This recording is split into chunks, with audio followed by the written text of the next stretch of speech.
Okay. Natumaini kunaendelea vizuri. Leo siku nyingine ambapo tunakutana katika somo letu la harmonization au kwa utunzi wa hizi hymns za kanisani, ambao tunaendelea zile sheria za root position. Episode ngapi? Episode 3 leo.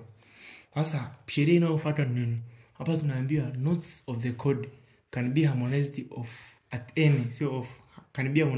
any position of interest. Yanamaanisha nini? Yaani anachomaanisha hapa ni kwamba nota unaweza kuziharmonize kwa yani kwa kupanga utakavyopenda. Kwa mfano hapa ametuambia close position kwamba do na mi, do amekuja kufuata, angeza kaka do huku chini huko, lakini amependelea hapa karibu, ndio maana ya close. Hapa kaka so na do, si ndio? Hapa kuna open form kwamba yeye alika do kwa kaja kaka mi, so ikakaa huko hivyo. Hapa kuna mixed form kwamba do iko huku alafu akaja kaka mi huku mbali hivyo hivyo. Sio tunaelewana?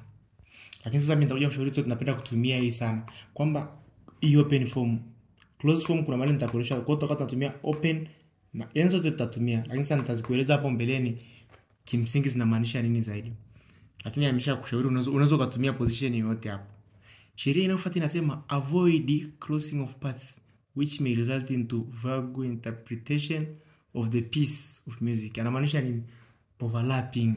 Sio tunaelewana kwamba unakuta eti kama umetunga wimbo hapo, umeanza hivi, umetwekea do hapa, si ndio? Ukaja ukatwekea na hapa mi, alafu huku juu sauti ya pili iko kwenye do, ambayo do kimsingi ndo kama ile iko kwa chini hapa hivi. Hiki kistari kilichopita hapa kinaitwa ledger line hichi. Alafu huku kuna so, umeona tayari kwa do iko chini, sauti ya pili iko chini kuliko ya tatu, ya tatu iko juu. Hiyo ni overlapping of parts tunasema. Kwa hiyo hapa ni mbaya. Hapa sauti ya pili iko juu hapa kwenye mi, alafu ya kwanza ipo kwenye do. Umeona hichi kitu? Hizo ndo tunazoziongelea. Huku anaona at least ameandika good kwamba bora ikae mbali mbali hivi, lakini sio kuingiliana. Mwingine anaweza kaniuliza swali, mbona kuna nyimbo ambazo sauti ya pili iko chini, alafu ya kwanza ya pili iko juu, alafu ya kwanza iko chini? Kama ile ya kupi utakuta ya tatu kuna muda ya nne inaingilia ya tatu. Huko kija hizo sheria tutajua kuzisoma huko za overlap kwenye mambo ya the same code na vitu vingine. Lakini kwa sasa hivi tu stage tuliopo, avoid parts kuingiliana. Sawa. Haya, sheria inayofuata hapo, kuna sheria inasema the notes of the code expressly in parts should evaluably and proportionally be arranged. Hii sheria ni rahisi. Anamaanisha nini? Kwa dunia sasa hivi tuko kwenye mambo ya electronic sana. Watu wanatumia kompyuta kuchora. Kwa hiyo hii inaweza sio applicable. Ila kwa hiyo ambaye unachora na mkono, usije kanichorea sauti ya kwanza hapa, afu karudi ya pili ukaweka huko. Anataka zilingane. Umeona kama alivyoachanisha? Sasa nitazika ziwe hivi. Kupanga si unapanga hivi, kitu kama hichi labda, umeona? Kwa mfano nadhani utaelewa zaidi. Lengo ya dunia sasa hivi ya mambo ya electronics, nadhani hapa sheria haipo applicable sana, labda kwa unatumia mkono. Haya, anatuambia whoever two voices may be in unison.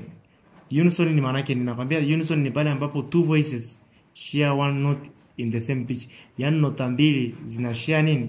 Pitch moja. Kama hapa do ni si ya sauti ya tatu na ya nne ziko sehemu moja. Umeona? Hapo hapana shida.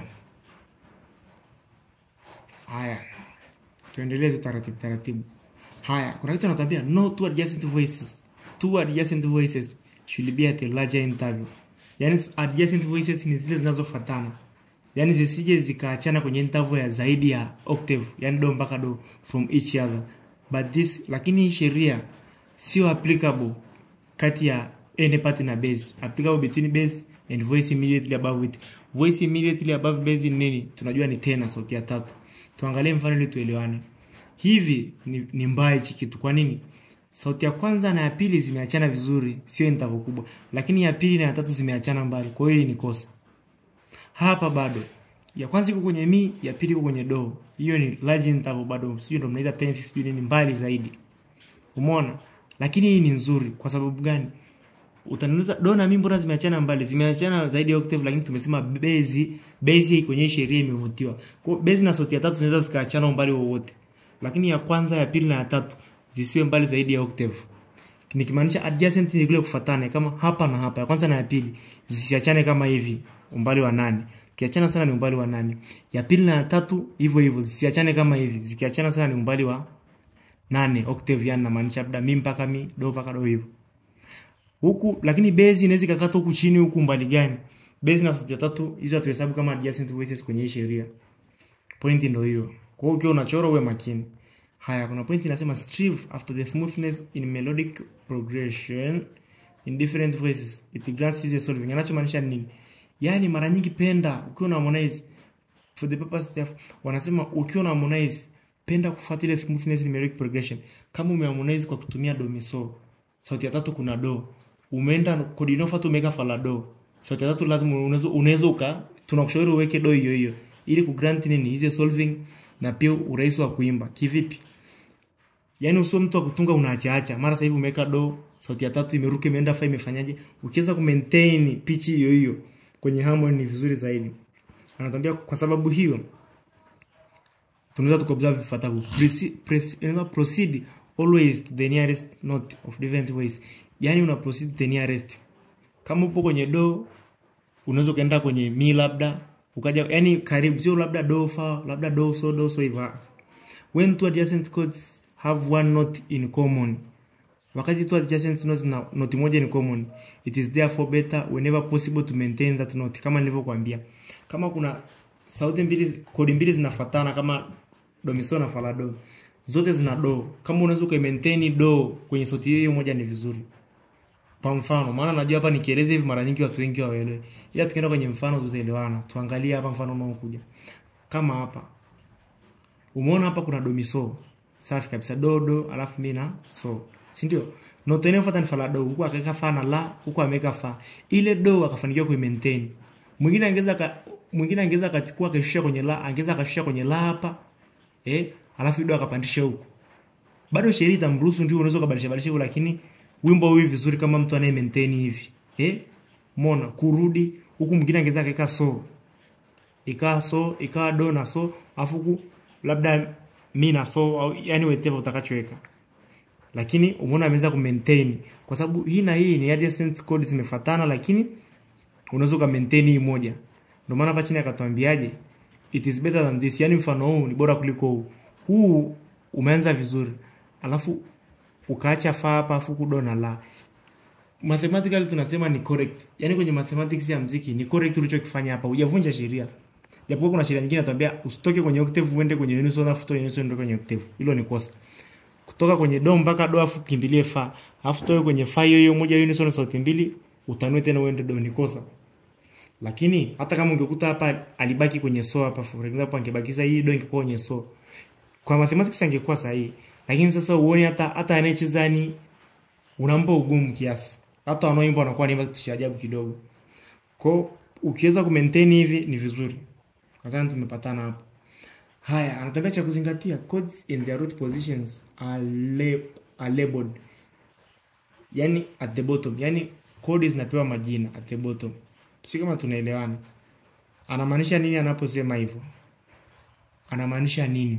Sasa itabidi sasa kule mwanzoni kwenye episode 1 mimi nilikuwa naongelea kitu kama hichi kwamba do mi so, nisema do mi so, fa la do na so si re. Niliziongelea majina yake, rudia episode 1 huko kama sio tu. Niliongelea vitu kama hivi na episode 1 nadhani.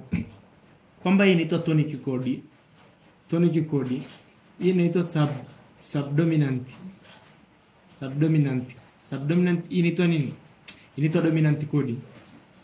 Si ndio? Ndio kitu kama hichi.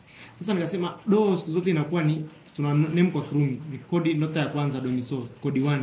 Hii ni chord 4. 3 itakuwa mi so si, 2 itakuwa re fa la. Hizo ni secondary chords nitazieleza achana nazo. Tutakuja kuzisoma huko mbele. Hii ni chord 5. Si ndio? Sasa baada ya kusema haya, huu mstari wa kwanza hizi zinazoshuka hapa hizi za kwanza tukasema zinaitwa root. Root inawakilisha na herufi A. Third ambayo ni first inversion inawakilisha na herufi B. Second inversion herufi C. Fourth inversion, third inversion huko ni herufi D na vitu vingine. Tutachana na mambo ya third inversion. Kwa hiyo hapa mtu akikuandikia hivi anaongelea chord 1. Akiweka hivi amekwambia kwamba hapa kwenye base tuseme harmony radial la base. Amemaanisha hivi chord 1 root position. Sio kama ndio mtu akuwekea hivi alafu B chord 1 first inversion hivi, chord 1 second inversion. Kwa kitu kama hichi afunga kwa hivi hapo chini. Kwa nimekwambia aliye harmonize kwenye hii chord ya hapa hivi ametumia chord 4 root position. Tuje hapa sasa. Root definition ya halisi hapa sasa. Kwa hapo ndo majina. Ukuta nimeweka 1 2 3 ya Kirumi afu hivi afu A. na maanisha miso C root position. Kwa hiyo hapa tuangalie kama ni kweli alicho name hapa. Ametuambia hapa nimetumia do miso kama unavyoona moja A root position, na ni kweli do hii hapa. Hapa fa la do root position, fa hii hapa, fa la do fa kodi 1 hivyo. Kwa majina ya kodi ndio hivyo. Lazima uwe makini na hicho kitu. Majina ya kodi ndio hivyo. Kwa hiyo ukiona A ni root, ukiona B first inversion. Na hii uwezo ukeka tu A afu kutuku kuna mi unaambia umeka A kwa sababu do iko huko juu. Harmony nishasema tuna deal na base. Hivyo. Kwa hiyo hapa ndio hivyo. Kwa hiyo hizi ni kama zinatambulisha kodi nzima, lakini upande wa base umeweka nini? Kwa hiyo hapa ametuambia tunaziname huko chini. Na hata tutakapoanza kuja kutunga maana nitapo taratibu wa kutunga kwa leo nataka kusimamiwa na vitu vingine kukaguliwa na kusahihishwa.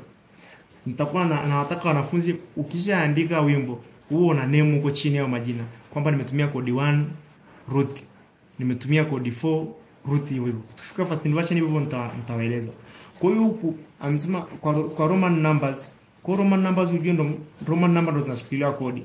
And beside it is placed alphabetical A. A tumeshasema inamaanisha root position. Kwa sababu kindly interpret and utilize properly the key signatures time. Hizo ndio kwa mimi nimeanza kufundisha hapo, natarajia watu mnajua mambo ya key signature, time signature hivyo. Sijui dots, sijui rest na nini kwa sababu ya zile calculations za kila bar hivyo. Kwa nadhani kipindi kinachofuata episode 4 tutakuja kuanza kusoma inversions. Ni nini hizi inversion? Kwa leo nadhani kabla tuende inversion, nadhani kwenye episode 4 tutaangalia mfano sasa halisi. Kitu tunaita mfano. Tutaanza na mfano. Mfano wa nini? Root. Tutoe mfano mmoja au miwili, then sasa tuingie kwenye nini? Kwenye root, kwenye inversion sasa. Kwa kama kuna nadhani hizi sheria mtazirudia taratibu. Mambo ya when two adjacent codes hapa nadhani tumeelewana. Hivyo vitu vya namna hiyo mtakuja mtafanya. Haya, kwa nadhani tutakutana kwenye mfano.